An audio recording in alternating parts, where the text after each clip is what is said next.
Mesdames, Messieurs, qu'est-ce qui nous distingue fondamentalement des animaux? Le langage. Mais non. Parce que les animaux ont comme nous le langage et communiquent même d'ailleurs mieux que nous.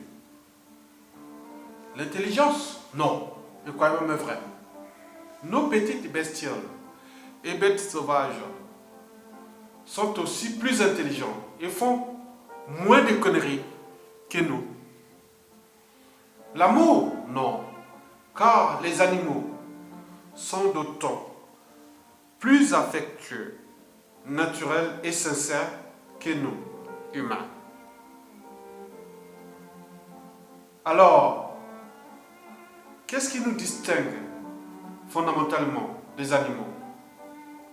Je pense qu'il y a 5 caractéristiques majeures. La première, c'est la bipédie. Nous marchons sur nos 2 pieds, ce qui nous a libéré les mains. On peut en effet faire plein de choses avec nos mains, ce qui est une avancée évolutionniste majeure qui, malheureusement, les animaux sont privés. La deuxième caractéristique, c'est la raison. Contrairement aux animaux, les humains sont naturellement raisonnables. Quoique, certains humains ne sont pas raisonnables et certains animaux sont parfois raisonnables. C'est le paradoxe entre l'animal et l'homme ou l'humain. La troisième caractéristique, c'est l'esprit humain. L'esprit critique, car la critique aiguise l'intelligence humaine.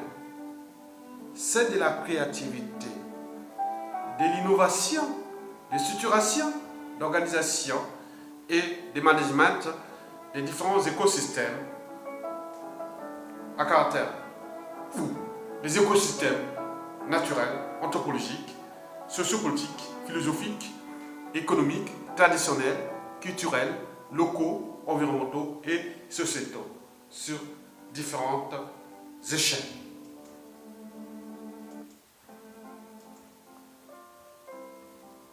L'esprit humain est donc étroitement lié à la raison humaine. Oui, la raison. Si je suis raisonnable, donc je suis humain. La raison et l'esprit humain sont la signification du top 2 des piliers de l'humanisme.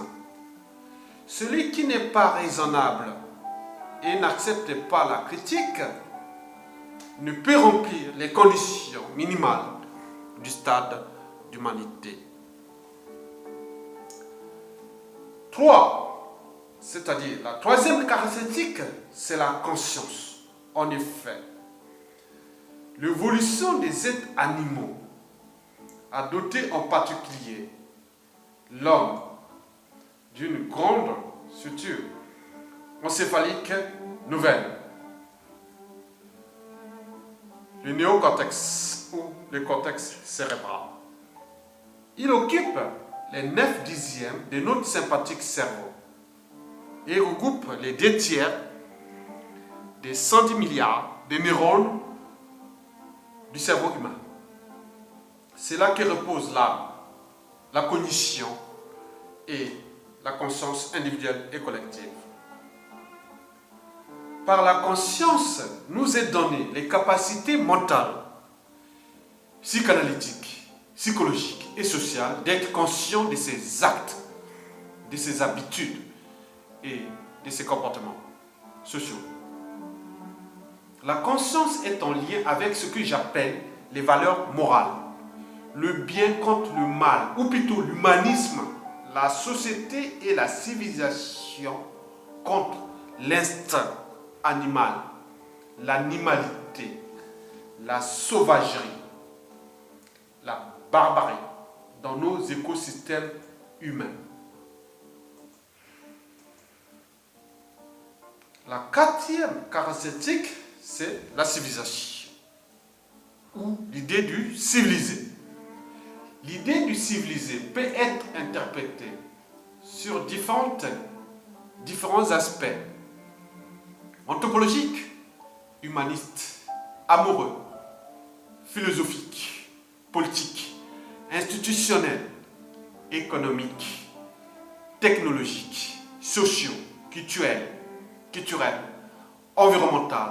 environnementaux et sociétaux, sur différentes échelles.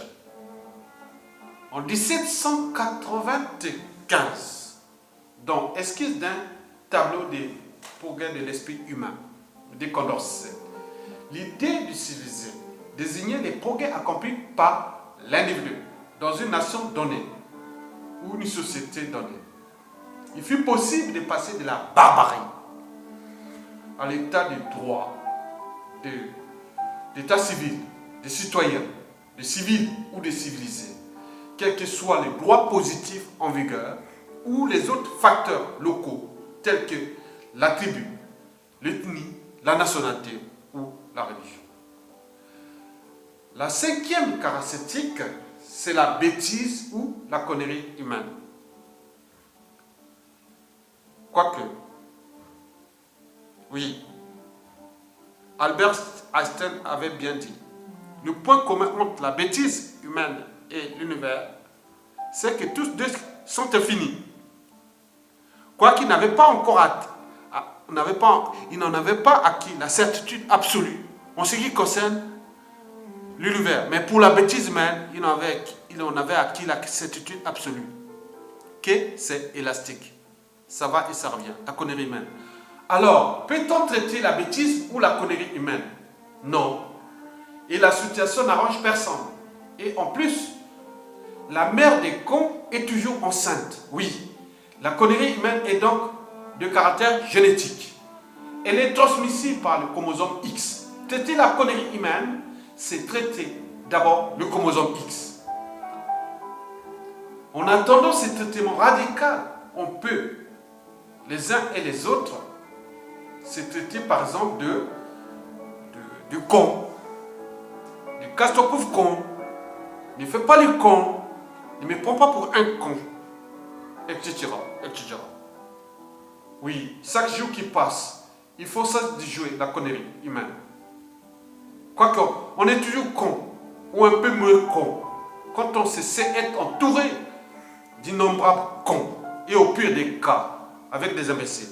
Ceci était cas de conscience, ou plutôt d'imbécience. Je vous remercie.